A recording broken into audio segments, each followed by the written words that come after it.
Alors aujourd'hui, quel est le programme de notre matinée? On va préparer une recette gourmande typiquement québécoise, un pudding chômeur, mais on va le mettre en version automne. Ça sera un pudding chômeur, pommes et érable.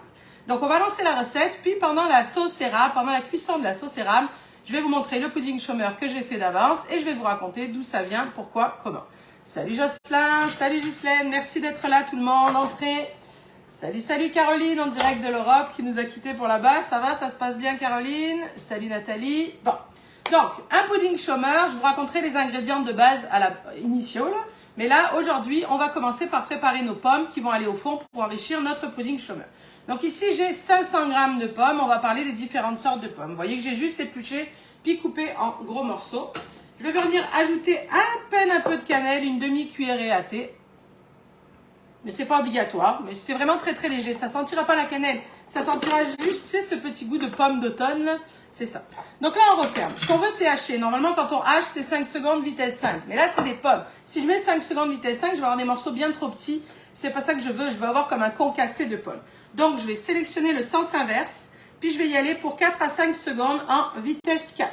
Pourquoi 4 à 5 secondes en vitesse 4? Pas plus de précision. Ça va dépendre des pommes. Je vais commencer par 4. On va regarder et éventuellement on remettra.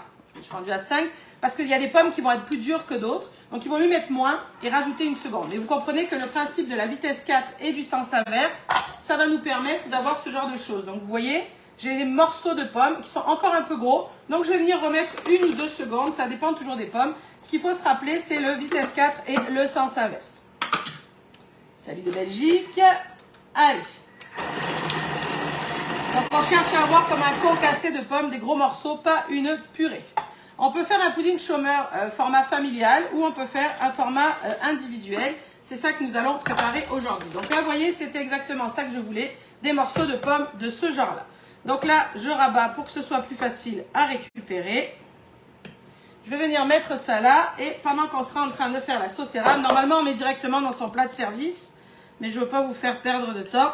La sauce érable cuit pendant 6 minutes, ce qui est quand même assez rapide. Et pendant ce temps-là, on pourra installer nos pommes. Donc là, sans laver le bol particulièrement, on le replace et on va venir démarrer la sauce érable. Pour la sauce érable, je vous préviens, c'est un dessert vraiment cochon gourmand. Hein. Là, il n'y a pas de « est-ce que je peux diminuer le sucre? Est-ce que je peux… » Non.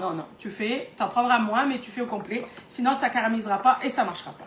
Alors, donc, dans cette recette, qu'est-ce qu'il va y avoir? Il va y avoir 120 g de cassonade, sucre roux, qu'on met à l'intérieur du bol. Il va y avoir 200 g de sirop d'érable. Déjà, ça, cassonade et sirop d'érable, c'est quelque chose. 200 g de crème liquide. Évidemment, plutôt de la 30 ou de la 35 que de la 5 ou 10. Mais ça, au pire, c'est pas très grave, tu peux si tu veux. Ensuite, il va y avoir 30 g de beurre à l'intérieur, comme ceci. Et environ une cuillerée à soupe à 10-15 g de farine. On fait attention de la mettre dans le liquide et non pas sur le kiki de la lame. On referme. On place le panier et non le gobelet parce qu'on veut évaporer. Et on va y aller pour 6 minutes, 120, vitesse 3. Donc on peut retirer le sens inverse, ça n'a pas d'importance. Est-ce que ça va jusqu'ici? Au niveau des variantes, bien entendu, on aurait pu prendre des poires, ça aurait été intéressant. Poire-pomme aussi, ça aurait pu. C'est pas la recette de base, mais tu aurais pu mettre quelques raisins secs ou pourquoi pas des frais. Poire, pomme et raisins frais, ça aurait pu. Alors, ici, je vous ai dit, je vais faire des individuels. Donc ici, j'ai préparé mes petits pots. On va venir répartir à l'intérieur les pommes. Et pendant ce temps, on va parler un peu déjà sortes de pommes avant de parler pudding chômeur. Des pommes, il en existe de toutes sortes. Ça, c'est certain. Des à croquer, des à cuire, des juteuses, des acides, des farineuses, des spéciales compotes. Il y en a de toutes sortes. Une chose que j'aurais jamais imaginé tant que ça avant de venir vivre ici, c'est que d'un pays à l'autre, il y a autant de sortes de pommes. Mais elles ne s'appellent pas toujours de la même façon, voire pas du tout.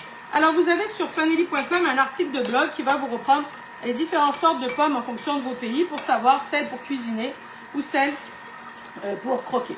Mais pour vous dire ça vite, là par exemple en France, pour cette recette-là, on pourrait utiliser la Royal Gala, ou pourquoi pas, ça me fait toujours rire parce que c'est une pomme qui s'appelle Canada mais qui n'existe pas ici. Vous auriez pu utiliser la rainette grise du Canada. Ici au Québec, on aurait pu utiliser la Lobo, la Spartan, l'Empire ou la Cortland. Il y a une pomme qui va être dans les deux pays, mais qui s'appellera pas exactement la même chose. C'est la Honey Crisp ou la Honey Crush qu'on va retrouver dans les deux pays. c'est une pomme qui est délicieuse à croquer, qui est très très juteuse, mais qui est aussi intéressante en cuisson parce qu'elle va garder une bonne tenue. Et surtout, elle ne noircit pas. Tu sais, les pommes, souvent, ça noircit. Donc la Honey Crisp ou Honey Crush en France est une pomme intéressante quand on veut faire des salades de fruits, par exemple, parce qu'elle ne changera pas de couleur. Ça, c'était pour les pommes et ça, c'était pour notre affaire de portion. Donc, un pudding chômeur, qu'est-ce que c'est? Un pudding chômeur, qu'est-ce que c'est et d'où ça vient? Le pudding chômeur, ça a apparu dans les années 1929 au Canada et particulièrement dans la région de Montréal parce qu'il y a eu une grosse vague de licenciements dans les grosses industries, les usines, tout ça, ça a changé de bord avec la crise économique. Et donc, il y a eu beaucoup de chômeurs. Et dans les maisons, les madames, il fallait bien qu'elles se débrouillent avec ce qu'elles avaient, beaucoup moins de moyens, mais pour quand même gâter leur famille. Donc, elles ont inventé ce qui s'appelle un pudding chômeur. Pudding, c'est quelque chose qui est assez répandu au Québec. Vous savez, on fait des puddings au bleuet, des puddings au chocolat. C'est le concept avec une préparation liquide en dessous et une pâte à gâteau sur le dessus. C'est ça qui va être plus un pudding. Et donc, pudding chômeur, c'est parce que les temps étaient durs. Et il y avait seulement 4 ingrédients à l'intérieur des puddings chômeurs. Il y avait de la cassonade et non pas du sucre parce qu'à l'époque, la cassonade était moins chère que le sucre qui était évidemment éclairci et affiné. Donc, il y avait de la farine, du sucre, de la cassonade, pardon, de la farine, de la cassonade, du lait et on avait aussi un petit peu de beurre. C'était simplement ces ingrédients-là qui étaient là. Alors évidemment, aujourd'hui, on a la version grand luxe avec le sirop d'érable, avec les pommes, avec les œufs, avec la crème. Mais à la base, c'était ça l'histoire du pudding chômeur. Donc là, j'ai fait déjà une recette d'avance dans un plat. La recette, il est important de la faire dans un plat à la taille correcte. C'est-à-dire que tu comprends que nos fruits vont être en couche. Notre sauce érable qui est en train de cuire va être par-dessus et la préparation gâteau par-dessus. Ça veut dire qu'il vaut mieux un truc plat qu'un truc rebondi parce que sinon tous tes fruits vont être au milieu, arrondis, pardon. Tous tes fruits vont être au milieu, puis ta pâte va être écartée, puis les portions des bords n'auront pas de pommes et de sauce érable. Ensuite, je vous recommande quelque chose dans un plat carré qui va être à peu près 23 cm. Est-ce que les contenants individuels sont de une tasse? Ça, c'est des pots maçons 250 ml. Donc, il faut qu'il fasse 23 et malgré tout, assurez-vous de mettre une plaque en dessous avec un papier parchemin parce que ça reste que c'est du caramel, c'est des fruits. Selon les fruits, ils vont rendre plus ou moins de jus, ils vont bouillir. Si ça coule dans le four, c'est vraiment pas le fait. Donc là, vous voyez la préparation. En fait, ce qu'on fait, c'est qu'on va venir couper une belle part comme ça. Quand ça sort du four, on le laisse à peu près une quinzaine de minutes à refroidir parce que le gâteau va continuer d'absorber la sauce érable et la sauce pomme. Oh là là là là. Regardez-moi ça, mes cochons, mes cochonnes. Regarde ça. On a ici, vois-tu, un peu la compotée de fruits au fond, la sauce érable. Mais en même temps, on aperçoit la pâte à gâteau qui est quand même aérienne et gourmande. Qu'est-ce que vous en dites? Ça, c'est une recette qui peut se faire d'avance sans problème. Par contre, elle se déguste tiède. Donc, on la repassera un peu. J'ai mis une assiette à rebord. Vous ne voyez pas bien la texture du gâteau, mais je vous invite à essayer. C'est vraiment gourmand. On repasse toujours un peu au four parce que ça se mange tiède, c'est meilleur. C'est évidemment ultra gourmand avec tout ce qu'on a mis à l'intérieur et ce qu'on s'apprête à mettre dans la pâte à gâteau. Mais les Québécois aiment ça manger avec un trait de crème par-dessus, la crème liquide à 35, on n'est jamais trop de crème. Éventuellement, une boule de glace vanille. Mais tout seul, c'est super bon, tiède, c'est délicieux. Donc, j'espère que vous essayerez ça. On va regarder tout de suite notre sauce érable. Avez-vous des questions? Parce que c'est sûr que c'est un peu, vous avez compris. Normalement, dans le pudding chômeur, il y a juste une sauce à la cassonade, ce que j'appelle sauce, vous allez comprendre. Plus à la cassonade dans le fond, puis la pâte à gâteau par-dessus. Là, on l'a pimpé avec de l'érable et des pommes pour rendre ça encore un petit peu plus gourmand. Qu'est-ce que je voulais vous dire d'autre? On est dans la période des pommes, là, c'est ça. Vous avez vu qu'on a cuisiné en salé la semaine dernière, en sucré cette semaine avec jeudi en VIP une pizza pomme pacane. Mais vous avez aussi plein de recettes sur fanelli.com. Vous avez la tarte aux pommes à la française, la tarte aux pommes à la québécoise avec la pâte dessus-dessous. Vous avez aussi la croustade aux pommes à la française et à la québécoise. Allez voir, il y en a plein. Quelqu'un me demande, est-ce que ça se congèle? Oui, ça peut se congeler. C'est pour ça que j'ai fait des individuels, parce que déjà, en refermant à chaud, ça va quand même se conserver beaucoup mieux au réfrigérateur pour en avoir plus que temps. Puis effectivement, on peut mettre ça au congèle et ressortir ça à la demande. Alors, ça y est, on a notre sauce érable. Vous allez voir que c'est très liquide. On ne cherchez pas à ce que ça soit particulièrement épais. Les fruits vont baigner dans ce sirop-là qui est bouillonnant. Et on viendra... Regardez comme ça bout à l'intérieur. Apercevez-vous l'ébullition ou pas? Bon. On va venir verser ça par-dessus nos fruits. Oh, Kevin nous dit qu'il a essayé la tarte aux pommes et qu'elle est délicieuse. Vous allez voir que quand on remplit nos plats individuels ou même le grand plat, on a l'impression d'avoir plus de pommes et de sauce que de pâte à gâteau. C'est parce que dans la pâte à gâteau, il y en a peu en fait, mais il y a beaucoup de poudre à pâte à l'intérieur ou levure chimique, ce qui fait que cette pâte à gâteau va vraiment développer dans le four. Puis là, notre sauce érable va venir réduire. Qu'est-ce que vous en pensez? Ça s'annonce cochon, hein? Ça fait des grosses portions sucrées quand même. Hein? Ok, une fois qu'on a fait ça, est-ce que ça va? On fait notre pâte à gâteau. On enchaîne les étapes directement. Le four est préchauffé à 350 Fahrenheit, 180 degrés Celsius.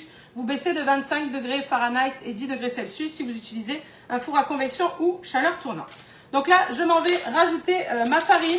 Alors, vous avez tous les poids exacts et toutes les quantités sur fanelli.com. Mais on a ici 150 g de farine qu'on vient mettre à l'intérieur, 2 œufs, 120 g de cassonade, 90 g de beurre, 80 g de lait. On s'en fout qu'il soit demi-écrémé, entier, 1%, 2%, ça n'a pas d'importance. Et on vient rajouter une cuillerée à soupe, vous voyez, de poudre à pâte ou levure chimique. C'est important de mettre une belle cuillerée à soupe. On referme, on mélange tout de suite parce que vous savez qu'une fois qu'on a mis la poudre à pâte ou la levure chimique, il ne faut pas traîner. Et là, on va mélanger une dizaine de secondes en vitesse 5. C'est pas plus compliqué que ça. Sans laver le bol entre toutes les étapes, il n'y a aucun souci. Donc 10 secondes vitesse 5 et on va s'en aller dans le four.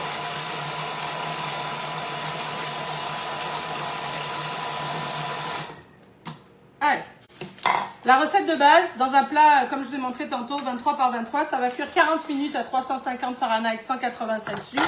Ici, on va y aller environ une trentaine de minutes avec les petits plats comme ça. Regardez la belle préparation. C'est très liquide, c'est normal. Donc, quand on a notamment le grand plat, on va venir verser ça en filet. Je vous ai mis une photo sur la fiche recette pour venir recouvrir nos préparations aux pommes. Là, clairement, mes ramequins sont un peu trop remplis. Je sais déjà que ça va forcément un peu déborder dans le four. Mais c'est pas grave, ça n'en sera que plus cochon gourmand. Comme ceci. Qu'est-ce que vous pensez de cette recette? Est-ce que ça vous tente de venir essayer ça? Les Québécoises qui connaissent et les Français, est-ce que c'est assez gourmand pour vous et ça vous donne le goût d'essayer ça? Un dimanche midi avec le classique poulet grillé, pommes de terre en famille, ça va faire un dessert qui change. Qu'en dites-vous? Alors, avez-vous des questions? Est-ce que ça va bien? Oui, madame dit, mais je suis diabétique, là c'est embêtant, c'est certain. Oui, c'est sucré, mais c'est vraiment super bon. Là. Tu peux faire des portions plus petites si tu veux dans cette idée-là et réduire le temps. Donc là, je m'en vais dans le four. Si vous avez des questions, n'hésitez pas à les noter, je vais y répondre en décalé. La semaine dans 15, le live du mardi, ça va être, on attaque les courges, les citrouilles, les butternuts, ce genre de choses. On continue avec les saisons. Et ici, le mardi, on va préparer des gnocchis. On va faire une recette tout en un avec des gnocchis, avec une sauce crémeuse, butternut, chèvre et épinards. Un plat qui va plaire à toute la famille, c'est certain, qu'on pourra agrémenter de protéines ou non. On verra un peu les différentes variantes. Donc, sur ce, j'espère que vous avez aimé ça. Je vous souhaite un joli mardi. Et puis, merci d'avoir été là et désolé pour le décalage en début. Salut tout le monde, merci beaucoup.